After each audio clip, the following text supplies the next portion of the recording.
अजीजों दोस्तों, Tony S खाता हूँ। मैं ऑस्ट्रेलिया से बात कर रहा हूँ और मैं एक मसीही घराने से ताल्लुक़ रखता हूँ। एक छोटी सा पैगाम आपके लिए रिकॉर्ड करना चाह रहा हूँ। अगर आपके पास टाइम हो तो ज़रूर आखिर तक मेरी वीडियो को देखिएगा। पाकिस्तान की सियासत के हवाले से और ख़ास तौर पे जो हमारे अक़लियती मसीही वहाँ पे लीडर्स हैं, बहन भाई हैं, उनके बारे में। अच्छा देखिए, अगर आजकल जो हालात चल रहे हैं वहाँ पे सियासी पाकिस्तान के, वो थोड़े से गंभीर ही हैं। जैसे इमरान खान साहब इतनी मेहनत के बाद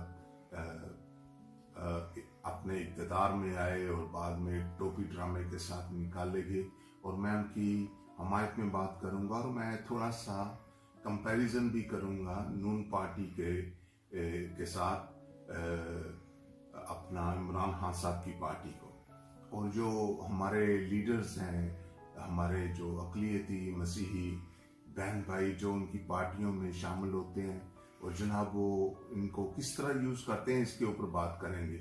मैं शुरू करता हूँ। सबसे पहले नून पार्टी जो है, मैं बताता चलूँ कि मेरा किसी पार्टी के साथ कोई ताल्लुक नहीं है, ना मैं सियासी हूँ। मैं एक म्यूजिशियन हूँ और म्यूजिक कंपोजर हूँ। गॉस्पेल म्यूजिक मोस्टली करता हूँ। मैंने कमर्शियल भी किया है, लेकिन मैं बताता चलूँ। लेकिन सियासी बात करने के लिए सियासतदान होने की ज़रूरत नहीं होती, आपको सियासी शौर होना चाहिए। तो मैं उसके लिहाज से एक बात कर रहा हूँ जो कि मेरे दिल को एक टच की। तो आजकल एक दो इशू छिड़े हुए हैं। एक तो इशू ये है कि इमरान खान साहब ने मसीह के बारे में कहा क्योंकि हज़रत ईसा का हिस्ट्री में कोई जिक्र नहीं है। और दूसरा एक और इशू छिड़ा हुआ है जो ये हमारे सियासी जो भी रहनुमा क्या मतलब उनके करिंदे हैं, वो कह रहे हैं जी पीटीआई के लोगों ने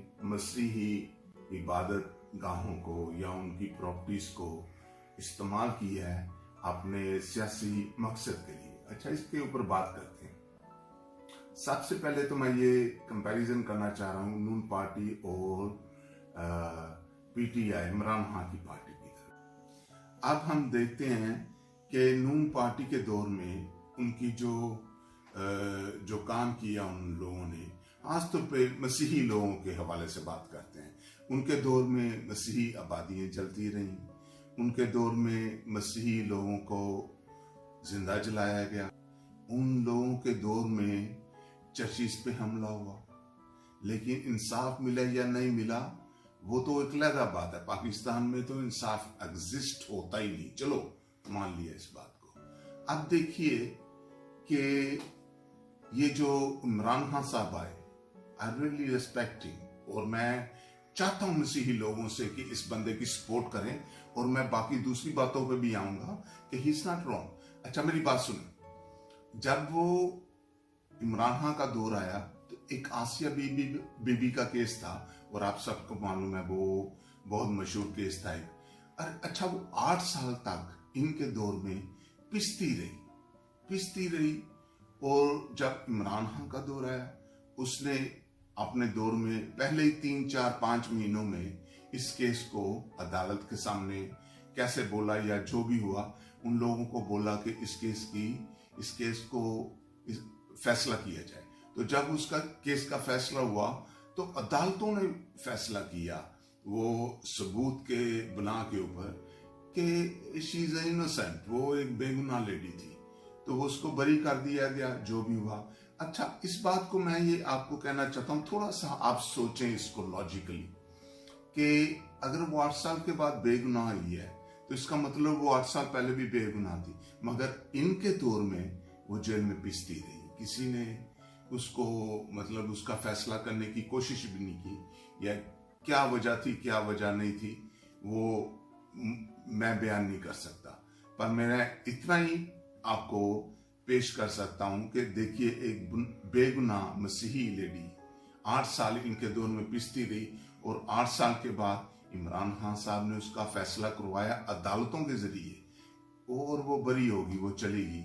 अच्छा, अब बात करते हैं मैं थोड़ी सी बात करना चाहता हूं कि जो पाकिस्तान का सिस्टम है, मसीही लोगों को, अकलियती लोगों को, या कादियानी या कोई भी, पर मैं ज्यादा अपने ऊपर ही बात करूंगा मसीही लोगों के हवाले से, कि ये जो इनका तरीकाकार है नुमाइंदे चुनने का सूबाई या कौमी असेंबली में, वो तरीका का एक दौर होता था, हम छोटे छोटे होते थे, मुझे याद है, तो वो मसीही लोग वोटों के जरिए, अपनी कम्युनिटी के वोटों के जरिए, वो उनका चुनाव होता था और वो आते थे, उनकी एक सेल्फ रिस्पेक्ट होती थी, वो लोग अपने खुद मुख्तारी के साथ काम करते थे। अब देखिए इन लोगों ने एक सिस्टम बनाया, ये नून पार्टी, नवाज शरीफ साहब, अच्छा नवाज शरीफ साहब ने कहा कि हम लोग जो अकलियती लोग हैं उनको खुद ही चुन लेंगे गली मोहल्लों से। अच्छा वो चुने जाते हैं, जो भी इनके दरवाजे ज्यादा जाके खटखटाते हैं, उनको कहते हैं इसको भी रख लो, इसको भी रख लो, इसको भी रख लो। अच्छा उसका नुकसान क्या होता है? अब देखिए, मैं अगर किसी को इंप्लॉय करता हूं या मुझे कोई इंप्लॉय करता है, जैसे मैं ऑस्ट्रेलिया में रहता हूं, देखें मैं किसी की मुलाजमत करता हूं तो मैं उसका ताबेदार हूंगा। तो ये इसी तरह है कि इन लोगों को मुलाजमत में रखते हैं और ये उनके ताबेदार होते हैं, यस बॉस होते हैं, जो उन्होंने बोलना है इन लोगों ने करना है। और मैं इनको इस तरह से लेता हूं कि जब इनको लेते हैं वो सिर्फ ताबेदार नहीं बनाते, इनको छोटी छोटी बोतलों में ना 5-6 जो चुनते हैं ये अपना मेंबर, उनको अपना खाना पूरी करने के लिए असेंबलियों की, तो उनको चुनते हैं, तो उनको छोटी छोटी बोतलों में डाल देते हैं, छोटे छोटे जिन की सूरत में। अच्छा ये इन लोगों से काम कैसे लेते हैं, ये आप मेरी बात के साथ इत्तेफाक करेंगे। अच्छा डाल दिया उसको इनको बोतलों में, जैसे ही कोई काम हुआ, शहबाज शरीफ साहब ने जनाब वो उस बोतल को पकड़ा, ऐसे थोड़ा सा हिलाया, जिन बाहर निकला, हमारा जिन, हमारी इकलियत का। जी आका मेरे हजूर क्या हुक्म, वो कहता जा तेरी कम्युनिटी के 2-4 बंदे मार गए और उनको जाके ये 5-6 लाख तकसीम कर दे, और झूठी तसल्ली भी दी गई कि हमने एक कमेटी तश्कील की है, वो मुलजम पकड़े जाएंगे और आप लोगों को इंसाफ मिलेगा, ऐसा ही बोलते हैं। अच्छा ऊपर से जब ये करते हैं, इन जिन्नों के आगे छोटे छोटे, इन जिन्नों ने अपने जिन भी रखे होते हैं। अच्छा वो जाके जनाब कैमरा या जो भी है आईफोन या जो भी पकड़ के इनकी वीडियो बनाते हैं कि फला हमारा लीडर वहां गया, उसने 1.25 लाख दिया और कमेटी भी तश्कील होगी, और वो फेसबुक पे छोड़ते हैं वीडियो, वो जनाब यूट्यूब पे छोड़ते हैं, लोगों को बताते हैं, बेवकूफ बनाते हैं अपनी कौम को कि वो लोग हमारी कौम के साथ ऐसा हो और ये इंसाफ दिलाएंगे, और इन्होंने 1.25 लाख 1.5 लाख भी रुपया भी दिया उनको। अच्छा मैं ये कहता हूं कि देखें कि ये इनकी बोतलों में बंद हो जाते हैं, और जनाब ये इतनी बड़ी बातें करते हैं, अपना चलो इनका रोटी पानी चला रहता है। अच्छा मैं यही बात, अच्छा एक और मजेदार बात वो ये है कि इनको कभी कभी पार्लियामेंट में, सूबाई या कौमी असेंबली में तकरीर करने का मौका भी मिलता है। अच्छा मजेदारी की बात सुने, अच्छा वो तकरीर पे मैं अक्सर यूट्यूब देखता रहता हूँ, पाकिस्तान की पॉलिटिक्स मुझे बड़ा अच्छा लगता है, इंटरटेनिंग है और सैड भी है, हंसी भी आती है और मजा भी आता है। अच्छा इनको जब किसी असेंबली के इजलास में तकरीर का मौका मिलता है तो ये कैसे मिलता है, आप सुनिए जरा। वो शहबाज शरीफ साहब बोतल को हिलाते हैं, ठुक करके जिन पान निकलता है, और शहबाज शरीफ कहते हैं ओए सुन, अगले हफ्ते तेरी असेंबली तकरीर है और सुन तो की बोलना है। ये कहता है जी आका मेरे हुजूर जो हुक्म। अच्छा बोलना क्या होता है? अच्छा तूने वो बोलना है, कायदे आज़म की तकरीर का थोड़ा सा हवाला दे दी और लामा इकबाल के 2-4 शेर बोल दी। अच्छा ये जिन थोड़ा सा होशियार भी होता है, तो कहता है मेरे आका मैं वहां पे एसपी सिंघा साहब का भी जिक्र कर दूं। अच्छा शहबाज शरीफ कहते हैं यार वो कौन है? ये कहते हैं सारा आपको नहीं पता, आपको पता होना चाहिए, वो जो जब पाकिस्तान बना था तो वो वोट बराबर हो गए थे, तो एसपी सिंघा साहब जो हमारे मसीही बरादरी के भाई थे, उन लोगों ने, भाई थे या अंकल थे जो भी, अच्छा उन्होंने वोट दिया था, पाकिस्तान बना। उन्होंने अच्छा अच्छा अच्छा अच्छा चल बोल दी, तेरी कौम में खुश हो जाएगी। अच्छा ये असेंबली में जाते हैं, असेंबली में जाते, मुझे बड़ा मजा आता है तकरीरें सुनने का इनका। अच्छा, असेंबली में जाते हैं, अच्छा वो शुरू होते हैं, खड़े होते हैं, अच्छा बोलते हैं, स्पीकर साहब मुझे 2 मिनट का टाइम दीजिए, मैं आज बड़ी जरूरी बातें कहना चाहता हूं। अच्छा, स्पीकर साहब कहते हैं यार 5 मिनट ले ले, कोई बात नहीं। नहीं 2 मिनट लूं, 2 मिनट से लूंगा, क्योंकि इतना ही टाइम होता है, छोटी सी तो बात करनी होती है, वो सिखाई होती। अच्छा, वो कहते हैं अच्छा बोलिए। कायदे आजम जब स्पीकर साहब 1947 में जब पाकिस्तान बना, तो कायदे आजम ने कहा कि पाकिस्तान के रहने वाले चाहे वो किसी मजहब से ताल्लुक रखते हैं, वो बराबर हैं, उनको बराबर का हकूक मिलेंगे, उनका बराबर का वहां पे जो है वो हिस्सा है, और वो पाकिस्तानी कहलाएंगे। अच्छा, ये एक बात होगी। और साथ ही वो सिंघा साहब का जिक्र शुरू होता है कि देखिए जब पाकिस्तान बना तो वोट बराबर हो गए थे, और एक वोट चाहिए था पाकिस्तान बनने के लिए, और हमारे मसीही अंकल या भाई या जो भी बोलते, अच्छा वो दिया एसपी सिंघा साहब ने, तो पाकिस्तान वजूद में आया। बाद में जनाब लामा इकबाल, लपे आती है दुआ बन के तमन्ना मेरी, जिंदगी शम्मा की सूरत हो खुदाया मेरी। यानी लामा इकबाल भी पूरा हो गया, वो कायदे आजम साहब भी पूरे हो गए, सिंघा साहब भी, और लामा इकबाल साहब। अच्छा, हमारी कौम सुन के बड़ा खुश होती, तालियां मारती। अच्छा, पार्लियामेंट तालियां मारती। अच्छा, स्पीकर साहब खुदा हाफिज बैठ जाते हैं, लोग तालियां मारते हैं, शहबाज शरीफ साहब बैठे होते हैं, और साथ साद रफीक साहब बैठे होते हैं, वो बड़े फनी मूड टाइप के बंदे हैं, उनकी शक्ल भी बड़ी एक फनी टाइप। अच्छा, वो ऐसे बांटते, शहबाज साहब, शहबाज भाई आज तो हमारे जिन ने कमाल तकरीर की, बड़ा मजा आ गया है, और बाकी 4-5 जिन का है जो हमने बोतलों में इनके बंद कर रखे हैं। और शहबाज शरीफ कहते हैं वो नवाज शरीफ के बाग में मैंने छोड़े हुए हैं, पानी दे रहे हैं, बागों को, फूलों को पानी दे रहे हैं। तो कहने का मेरा ये मतलब है कि इन लोगों का देखिए इख्तियार, देखिए इन लोगों के, मतलब चलो पैसे बना लेते हैं, पैसा तेला जो भी है, इनके अपने थोड़ी बहुत घर पर बना लेते हैं या पैसा जमा कर लेते हैं, लेकिन ये नुमाइंदगी हो रही है, हमारी मसीही कौम की नुमाइंदगी हो रही, और ये नून पार्टी ने जो तमाशा किया हुआ है अकलियती लोगों से, इट्स वेरी सैड। और मैं एक दरखास्त करना चाहता हूं, चाहे वो पीटीआई की तरफ से है या नून की तरफ, ये जो मसीही बहन भाई इनकी बोतलों में जाकर बंद होते हैं, वो खुदारा जाकर वहां सब्जी बेचकर अपने आप की अपनी जिंदगी गुजार लें। ये गुलामी, और ये गुलामी क्या, ये गुलामी की इंतहा है कि आप अपनी कौम के जनाब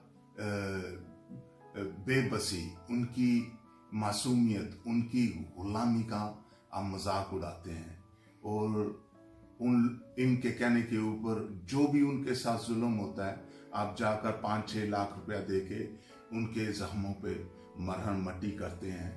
और इस बात को आप सोचिए, और थोड़ा सा इस बात के ऊपर गम कीजिए। गम मैं इसलिए कह रहा हूं कि ये गम करने वाली बात है, और मैं ये कहता हूं अगर इस तरह का वहां का सिस्टम है, तो मसीही लोगों, खुदा के वास्ते इन लोगों की बोतलों में बंद मत हो आप। अरे रोटी मेहनत मजदूरी करके कमा लें, इन लोगों की बोतलों में बंद होकर आप इनके हुक्मों के ताबेदार मत बने, अपनी कौम का सौदा मत करें। वो तो पहले पिसी हुई है सदियों से, 1947 से जब से पाकिस्तान बना है, कौन सा वहां पे मसीही लोगों के साथ अच्छा होता रहा। जब ये मुल्क बन गया तो जब हुक्म, अच्छा सोचिए जरा, जब भट्टो साहब आए, उन्होंने जनाब सारे जितने मिशनरी इदारे थे वो नेशनलाइज कर दिए, अपनी पार्लियामेंट में शामिल कर दिए कि ये हमारे हैं। अच्छा, ये तो लंबी बात होगी, इसके ऊपर करें। मैं अब थोड़ा सा आता हूं कि देखिए अभी जो इश्यू छिड़ा हुआ है, इन लोगों ने क्या इश्यू छिड़ा है, अपने मजहब को बीच में ला रहे हैं अपने छोटे छोटे मफाद के लिए।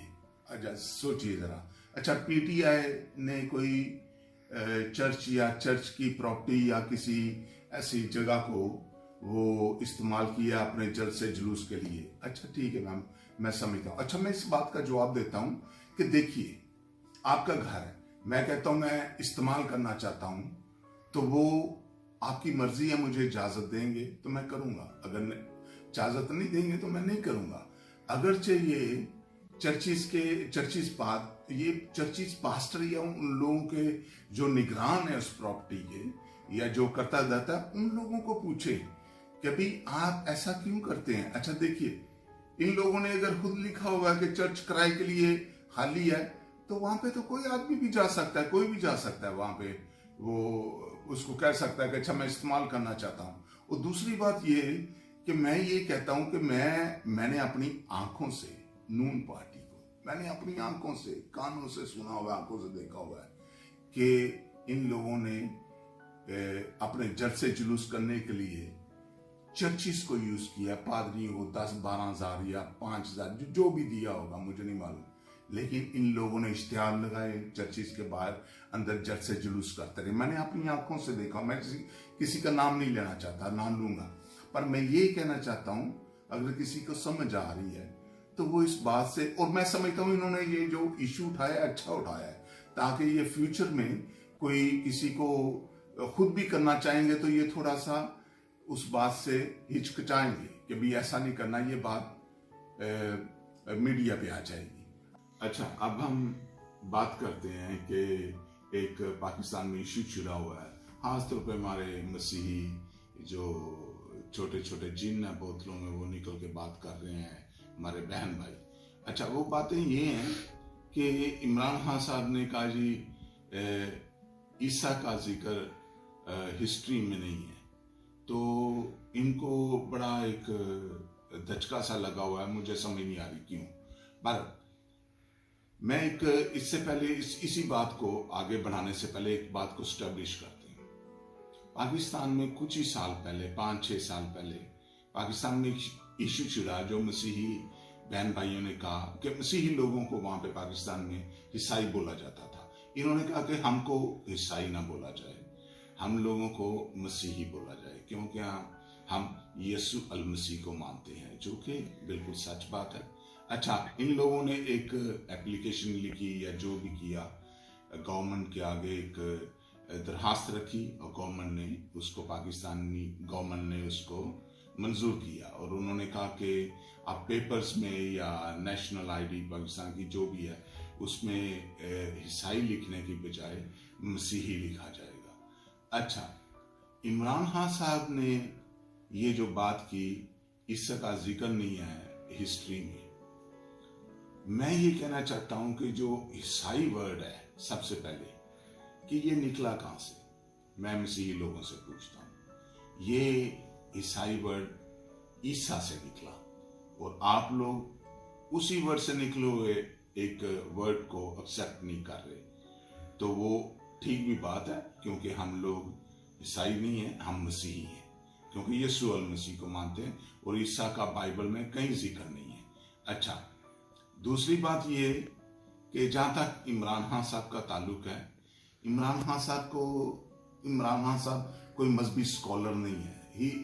चाहे वो प्रिटेंड करते हैं कुछ सियासत के साथ ऐसे करने की, लेकिन वो कभी कभी बड़ी नाइव हरकतें कर जाते हैं। अच्छा, मैं बताता हूँ क्या है। एक बार उनका इलेक्शन होना था, सबसे पहले जब वो प्राइम मिनिस्टर भी नहीं बने थे, तो वो अपनी मिसिस के साथ जनाब एक किसी पीर की कब्र के ऊपर जाकर जनाब वो दुआ मांगने जाते हैं। तो कब्र को अंदर जाने से पहले कब्र के ऊपर वो दरवाजे के ऊपर सजदा करते हैं। तो ये बड़ा इशू पाकिस्तानी बहुत से लोगों ने इशू उठाया कि इतना पढ़ा लिखा आदमी, एचिसन का, ऑक्सफोर्ड यूनिवर्सिटी का पढ़ा हुआ, इंग्लैंड अमेरिका, और ये इसने क्या मतलब ये किया। और उसका इंटरव्यू भी हुआ, उन्होंने क्वेश्चन किया तो उन्होंने कहा जी मैंने इज्जत के तौर पे किया। पर मैं ये सवाल पूछता हूँ इमरान खान साहब से भी कि अगर उनको मालूम है जब वो हजरत ईसा का नाम लेते हैं तो वो मसीही कौम से मुखातब होते हैं। हालांकि मैं इमरान खान के हक में हूँ, और मैं लास्ट में बोलूंगा कि you are the best person to run Pakistan ever. मैं आपकी तारीफ करता हूं, लेकिन हम सिर्फ इस टॉपिक पे बात कर रहे हैं कि ये जो एक इशू छुड़ा हुआ है।